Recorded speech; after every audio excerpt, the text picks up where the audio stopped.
Hello, guys. Welcome to this Syndicate IAS. And here, a very important personality which we are having right now with us, that is Kajal Jawla, All India ranked 28 in 2018 batch. And she's right now in MP, and she's posted in a very beautiful location. And she will be sharing with you the possible preparation strategy which should be followed for the rest of the months which are there right now, focusing on 2023 and 2024. And she will be sharing your valuable experiences. And yes, she's one of the person who has actually cleared her prelims, mains, and PI in the one go. But yes, she has also manipulated and figured it out all the important stuffs in a very beautiful manner. So over to you, Kajal. Now it's all to you, and please go ahead with the explanation. Thank you so much. Thank you, Arpit, for this introduction. As you said, I cleared it in one go, so I'd just like to clear it for the audience that it was my 5th attempt.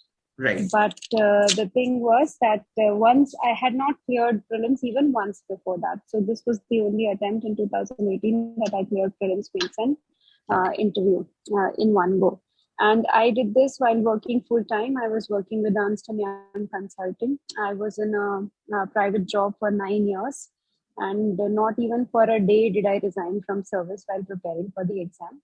So that is the only USP that I can state is associated with my preparation.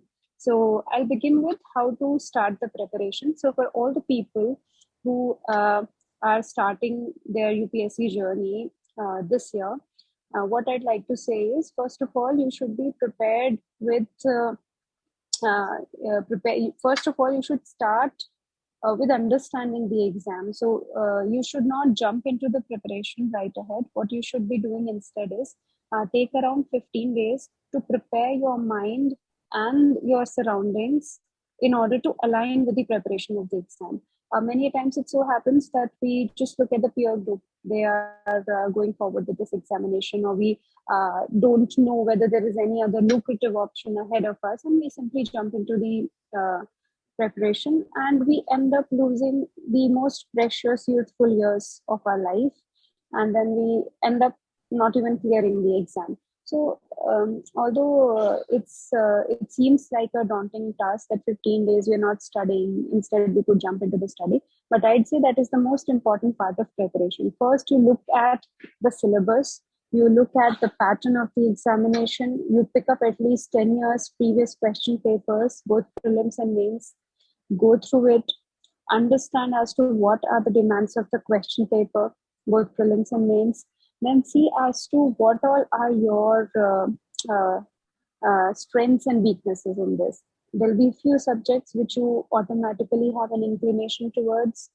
You must also be having certain topics that seem daunting to you. Say, for example, current affairs, most of the people are daunted by it before they begin the preparation.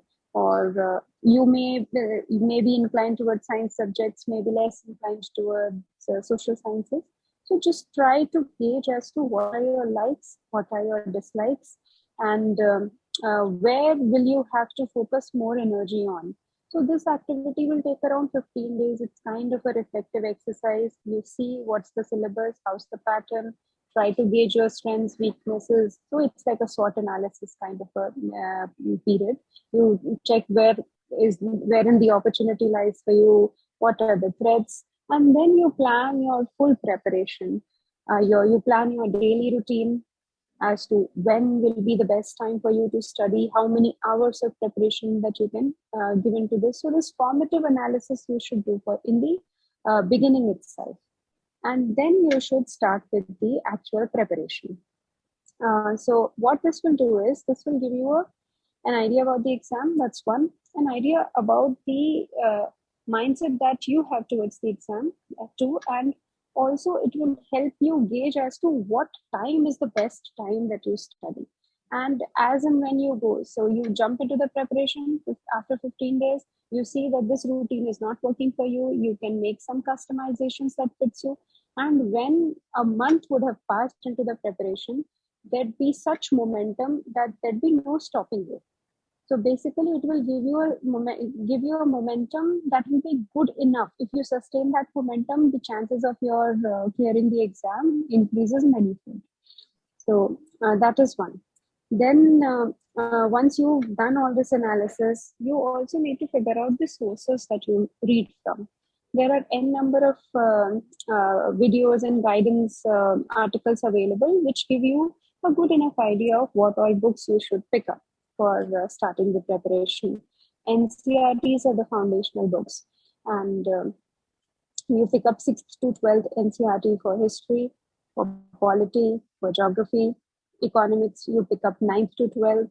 You also read sociology, 11th and 12th. So these are the basic foundation building books that you must read. Now, what all will be the books that you will use, or what all sources will you refer to in order to supplement that preparation? That should be the next question you should be asking. So you should try to limit your sources.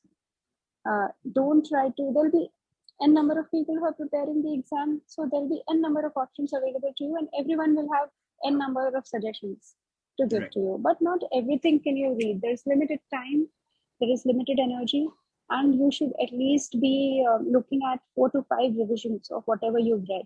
So my suggestion would be that the candidate should always limit the number of sources that he or she is referring to.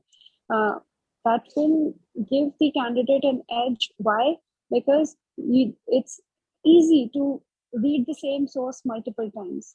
But if for the same topic you keep referring to multiple sources, that consistency doesn't come up, and then you will never be able to complete the syllabus of the examination. The syllabus in itself is so wide that you should be looking at covering at least somewhere around 80 to 85% of the syllabus. More than that, I don't think is humanly possible for anybody. There might be exceptions, but I believe that if you're covering 80 to 85% of syllabus and revising it multiple times, you're in a good shape. So that's why you should be limiting the number of sources so that you can cover the same thing multiple times. So after reading through the NCRTs, pick up the supplementary books. So for example, for history, one can go for Spectrum for modern history, or Bipin Chandra, or go for Satish Chandra in medieval, and ancient there is R.S. Sharma, or ancient you can go for Tamil Nadu board class 11th history too, or one can go for the old NCRTs which were written by Rumila Thapar and R.S. Sharma. So there are a number of sources available. Just stick to one book. Then polity, one can go for either Lakshmikant, which is considered as the gold standard, or V.D. Basu. There are people who prepare directly from the barracks also. So that's also possible, but stick to one, as I said. Then geography, one can refer to Majid Hussain for Indian geography, Leong for physical geography. And the geography preparation should also be done from atlas and maps. So whatever countries are in news, whatever countries are being discussed in relation to their relations with India. So those countries map you should look at from the atlas, and also look at what are the countries that surround these countries, and what are the physical features, features of this country, and any other speciality, be it mineral resources that it is rich in. So basically, more of current-oriented preparation should be done. Then economics, as most people might have observed, it's never static. It's not the dry concepts that we read in economics that are asked, but more from a perspective of how the economy functions in the current scenario. So you read the current affairs, look up all the key words that are there, be it repo rate, reverse repo rate, or what is purchasing power parity, and what is the effective rate, and net effective rate, gross effective rate. You might have seen the latest question paper also. So everything is current oriented as to how the economy behaves to various government initiatives as well as market changes.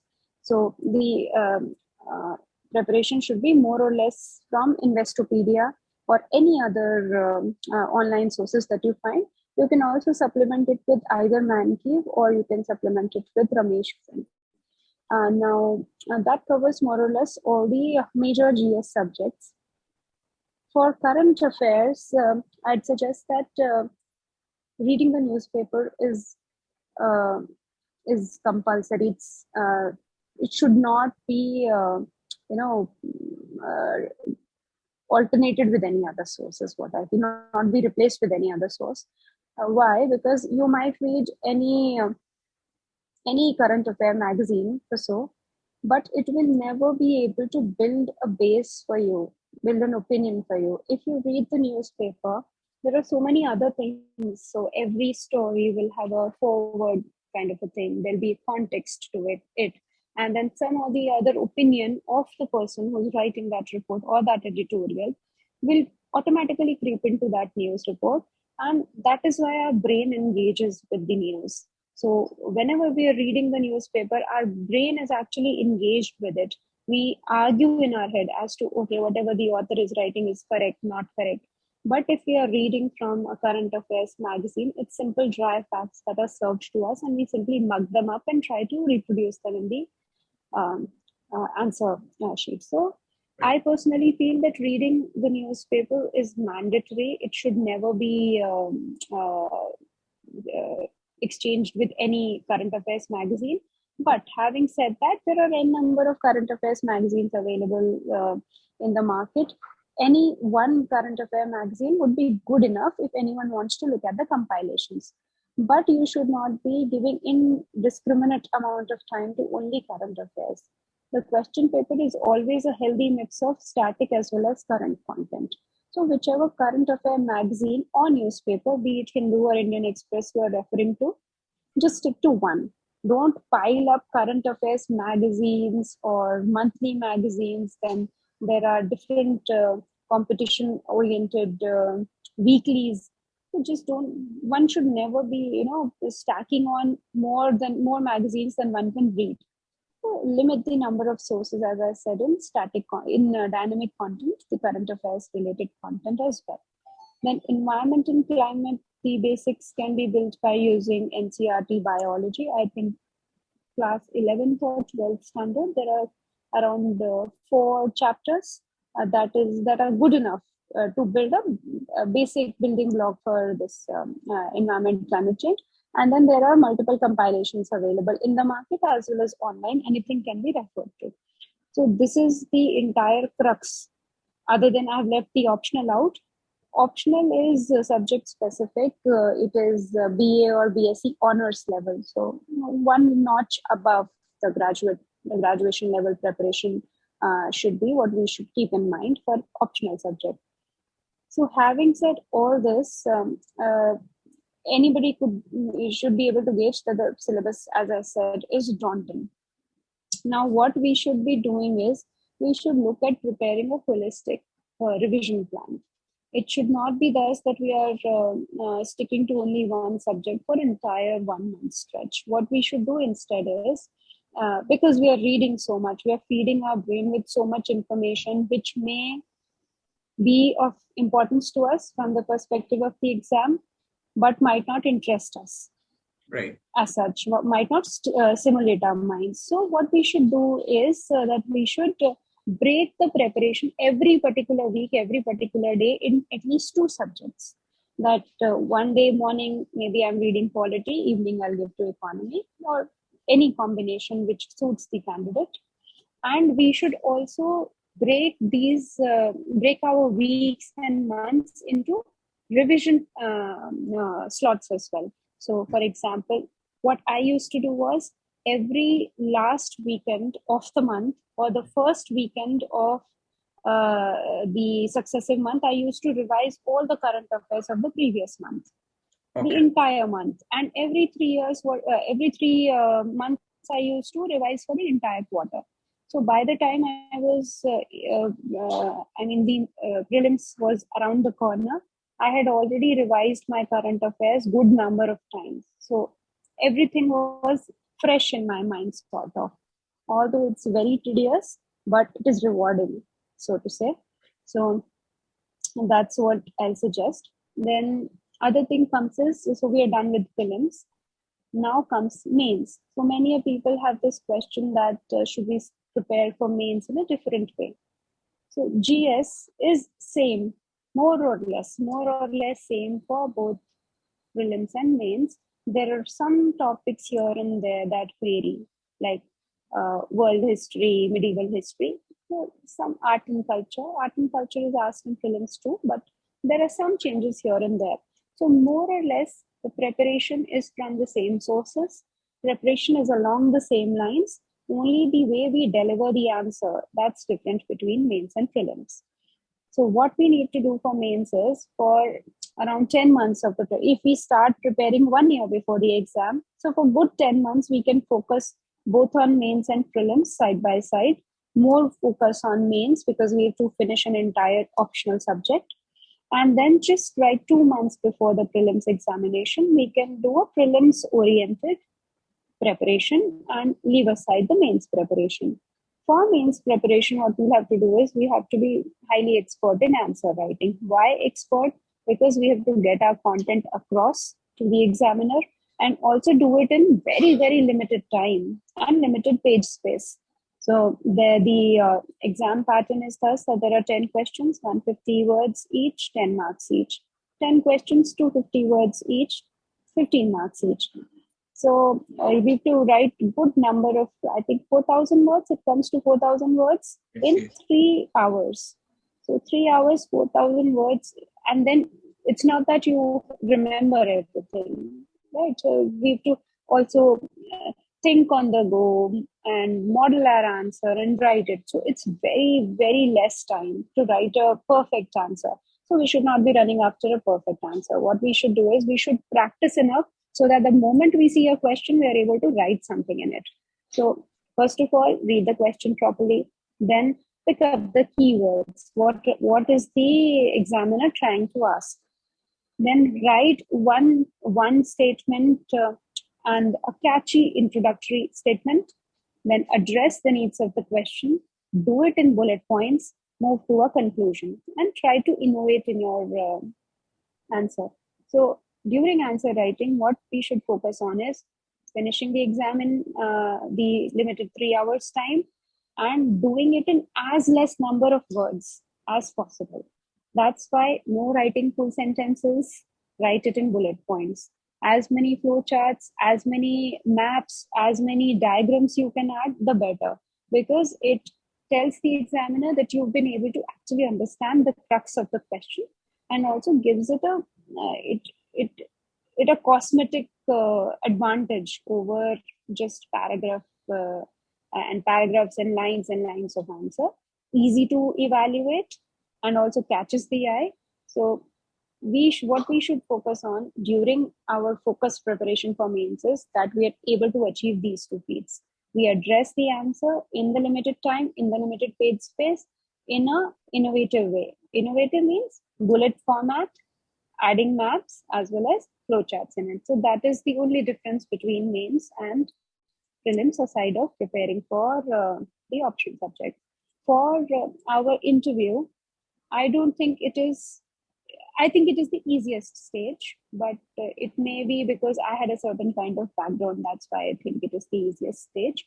And no one should be offended when I say that the interview is the easiest stage. But why I say so is because everything has been already gauged.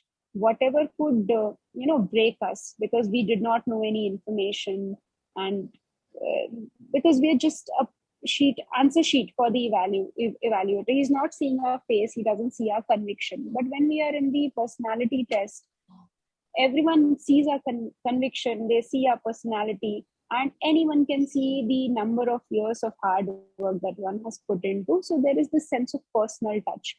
And in the interview, obviously the first question is going to be tell us about yourself.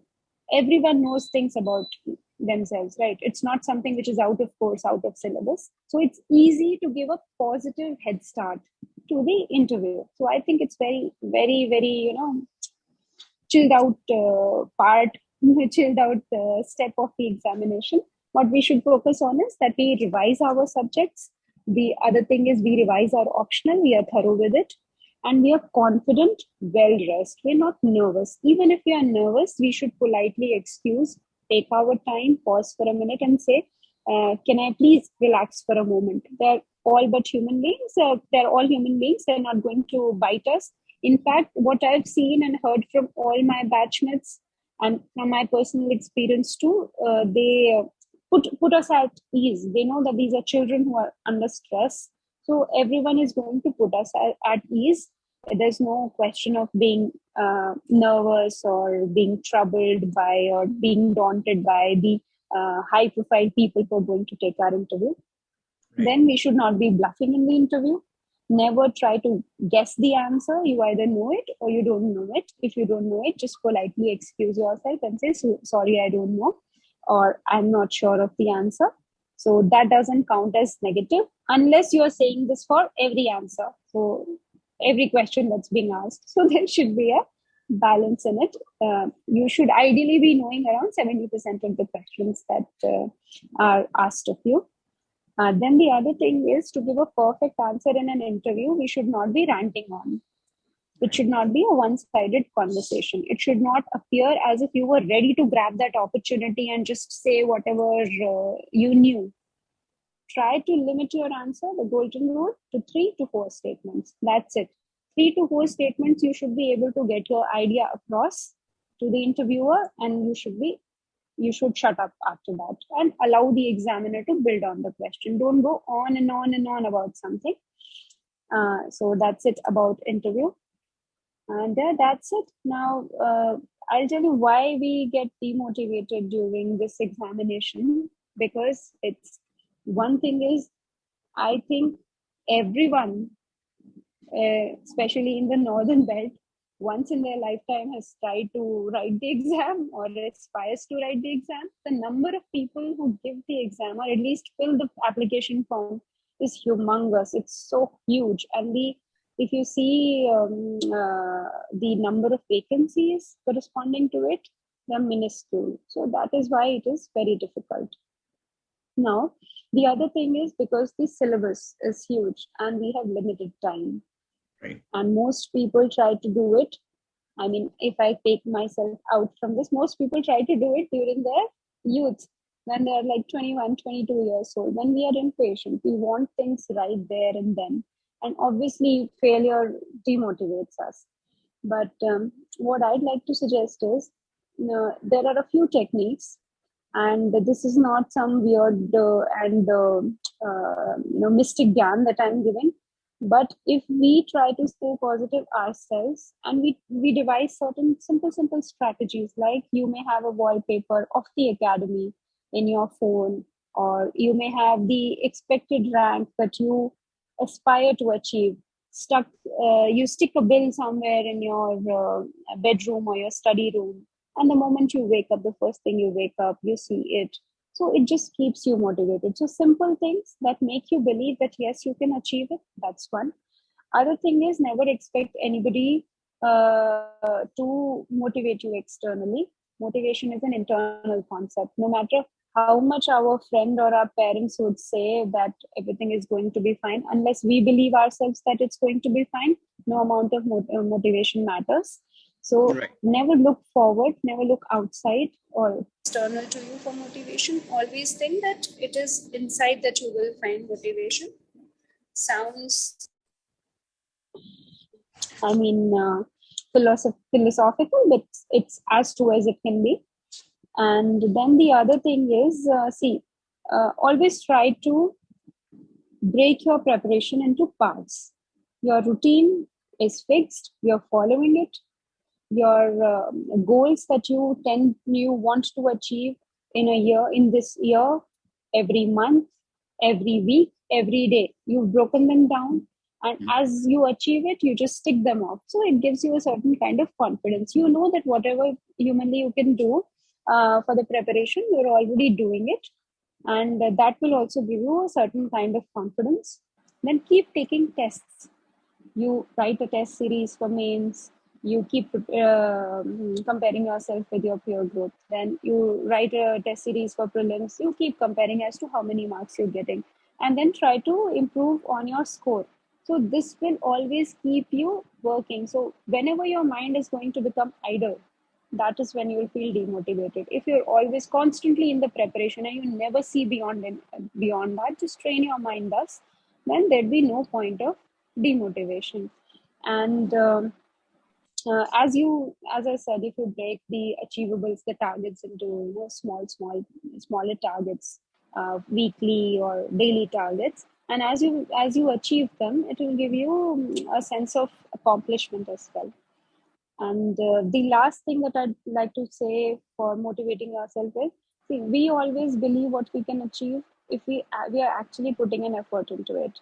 I may give all this abstract techniques to you of mindfulness and positive thinking and law of attraction, but unless I myself believe that I've actually put in hard work, no amount of positive thinking will work in my favor.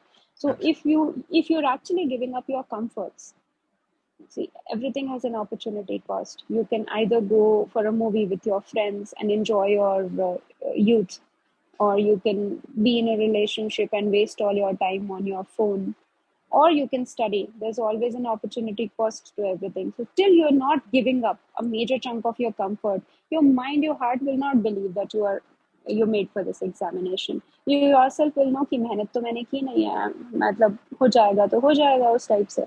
But if you've actually sacrificed something, then you'll obviously, your mind and heart will believe, and there will always be a push that you will have in order to move further. My personal experience, I used to go to office 9 hours a day, 4 hours of travel. So all this time I've wasted. I could barely meet my husband. Even if he was at home, either I was studying or I was sleeping by the time he left. Never used to go out, missed all the office parties and everything. And then office also, I was working as hard as I could because it was my promotion year. So whenever I used to feel demotivated, either I used to talk to my husband, he used to cheer me up, or I used to think there can be no other person in this year who's giving the examination and making as many sacrifices as me.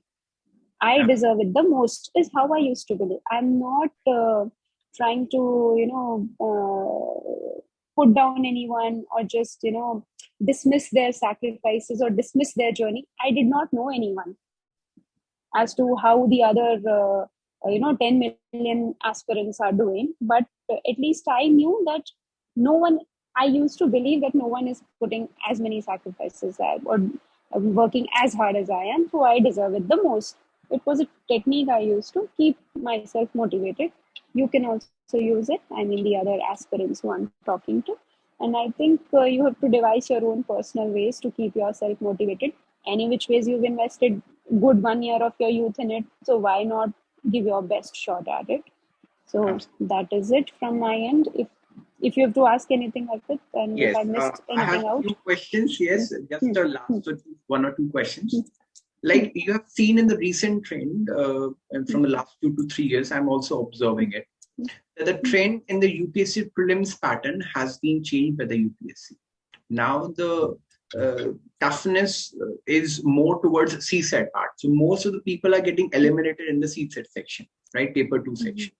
So what should be our way of tackling with this particular hurdle? And because many of the people are screening out only in the paper 2. This is our one of the biggest problem, because right now CSET is coming off CAT level, right? So this is like how you enlighten. So actually, CSAT, I'll tell you, many people all have a inclination for logic reasoning. Some people will be good at comprehension. So initially, what used to happen was CSAT was scoring. After it was the scoring part was removed, it was made qualifying. It was comparatively easier to score 33% marks in it and clear the exam. Now, as you said, you rightly said that the hardship level of this exam is increasing. So we cannot ignore it. So when we start with our preparation, which is prelims oriented, which is 2 to 3 months before the prelims, actual date for prelims, we should also begin preparation for CSAT. So we should not be keeping it aside, setting it aside for the last week, that in one last week, just before the examination, I'm going to solve 10 papers. To not be able to do. Then there's also a certain kind of saturation level that will set in. So instead, what we should be doing is, if we are taking one test every 5 days for prelims, GS paper 1, so what we should be doing is taking one test with the same frequency for CSAT 2. So it will set our preparation.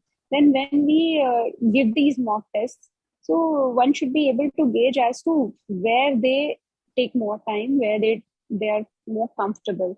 For example, even though I was from an engineering background, my logic reasoning was good, but after giving those 4 prelims and failing at it, at the prelims, I understood that I was giving inordinate extra amount of time that then was required for maths and logic reasoning, and then my comprehension I had to simply rush through, and Right. I was making silly mistakes in that. So what I used to do was comprehensions, fresh mind. When the paper arrives, I used to do comprehension first, very less chances of making a mistake. More or less there is 95% I'll be able to get correct. So I used to attempt comprehension first, then move to logic reasoning, and then to maths. Because in logic reasoning maths, there'll be one or the other question, at least one or two questions will be there, which would make sure that you waste 10 to 15 minutes in one question. So that is why I'd suggest that the candidate, after giving those mock tests, should be able to gauge as to where to give more time.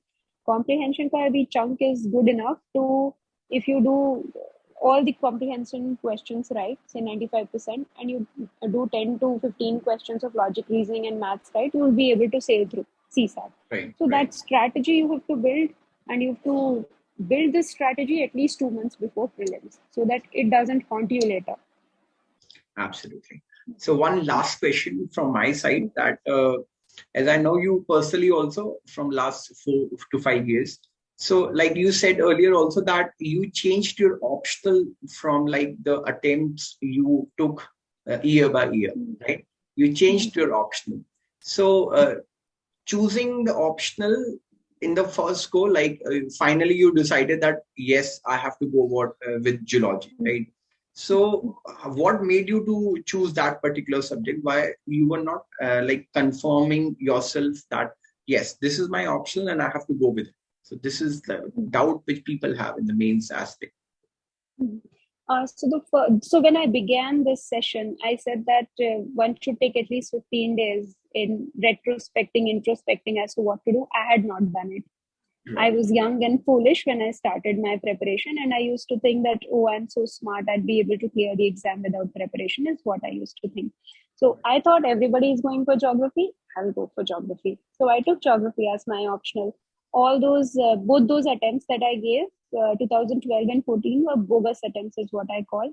I was trying to ride on the wave of CSAT, and I got 189 out of 200 in CSAT, actually, in 2012. But I had failed miserably in GS1, could barely, pass in it. Pass to bhul hi jao, matlab could even barely, ऐसे shameful marks the wo.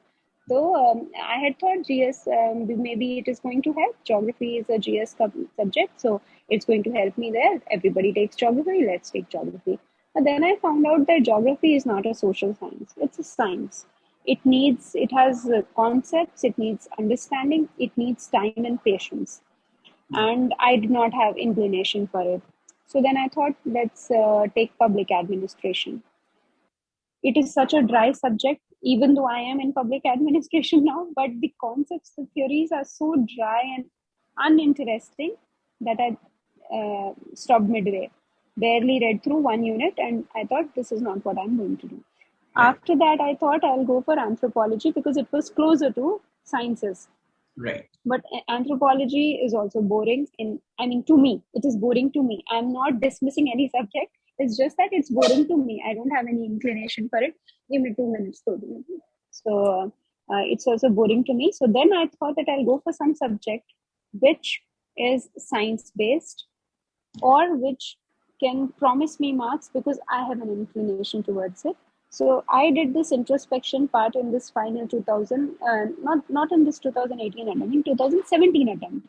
In 17 attempt, that's when I thought that I'll either go for Hindi literature or I'll go for zoology.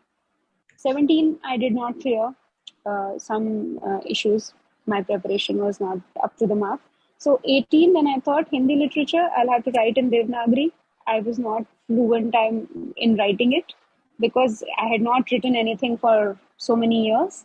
So that's why I thought I'll take zoology. Diagram based hai, science subject hai. Science subjects are very faithful. You either know the answer, don't know the answer, and if you know the answer, you know the right thing. So that's why I went with science subject. So as I said, all this story boils down to this, that we should have inclination towards the subject that we choose.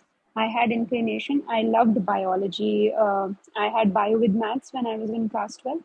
Right. And the other thing is that we should also look at the cost benefit ratio as to what that subject will give.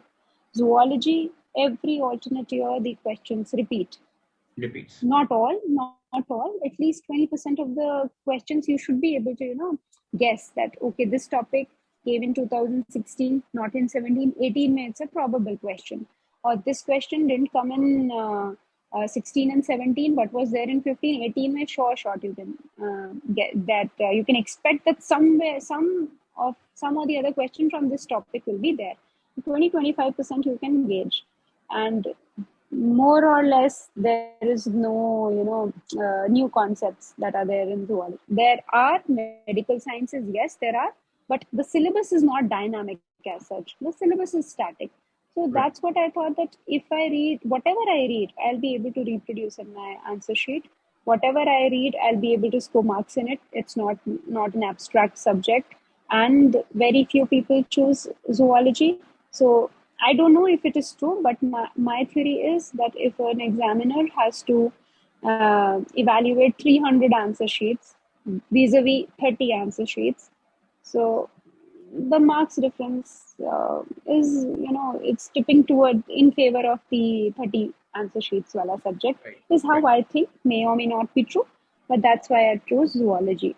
So this 15-day introspection is a key part of the preparation that is going to give head start to a student.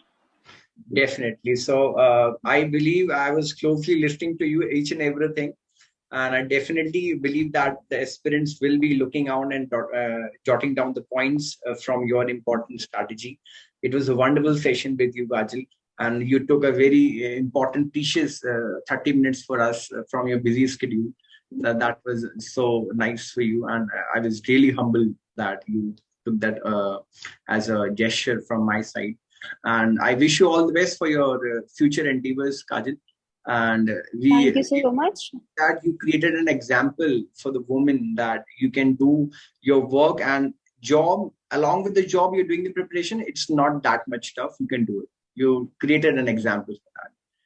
Yes. That's very kind of you. I wish all the best to all the aspirants and to you too. Thank you so much. Thank you so much, Kajal. You were wonderful having you. Thank you. Yeah. Bye. Bye.